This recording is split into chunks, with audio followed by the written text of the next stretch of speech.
اختتمت أعمال المهرجان الإسكندرية السينمائي الدولي المقام على مسرح سيد درويش بالإسكندرية، وقد حضر العديد من النجوم المصريين والأجانب، وإن كان حضور الفن المصري ضعيفا، متمثلا في مجموعة من الفنانين الذين أصروا أن يحضروا الفن المصري ضعيفا.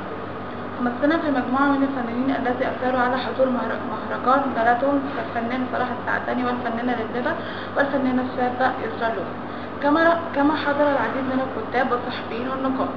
وتضمن المهرجان حفل أفلام أجنبية كان أبرزها الفيلم التركي الثعبان الذي حصل على جائزة أفضل فيلم، والفيلم البوسني العدو الذي حصل على جائزة لجنة التحكيم، كما حصل الفيلم التونسي دائما زوجو على جائزة أفضل مخرج أخرجه رضا باهي.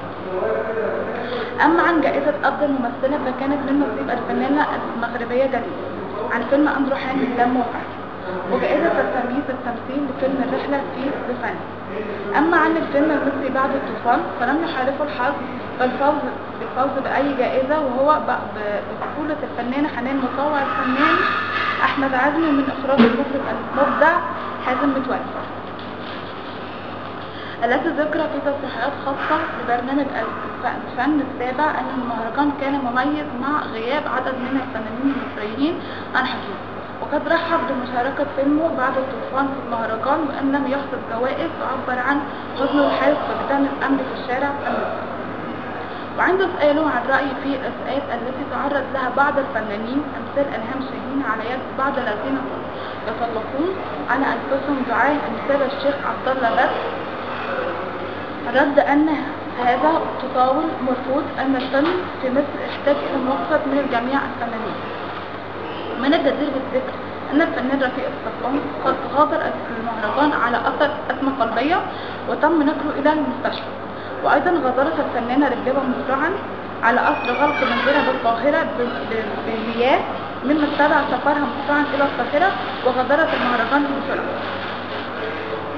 فيلم ساعة ونص. قرر المنتج أحمد صبحي عرض فيلمه ساعة ونص يوم الخميس المقابل، وعدم انتظار حتى عيد الأضحى لعرضه.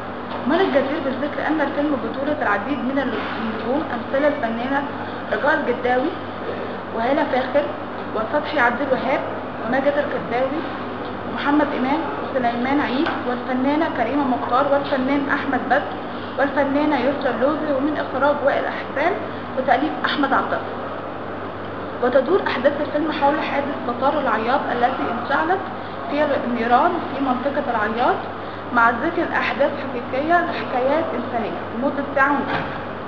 ومن الجدير بالذكر أن الفيلم تعرض أكثر من مرة للإيقاف بسبب أحداث 25 يناير وتأثير الأوضاع في مصر، وتم تصدير فيلم ساعة ونصف صباحا إلى 8:30 صباحا، وبالتالي فإنه الفيلم تصور بالكامل صباحا.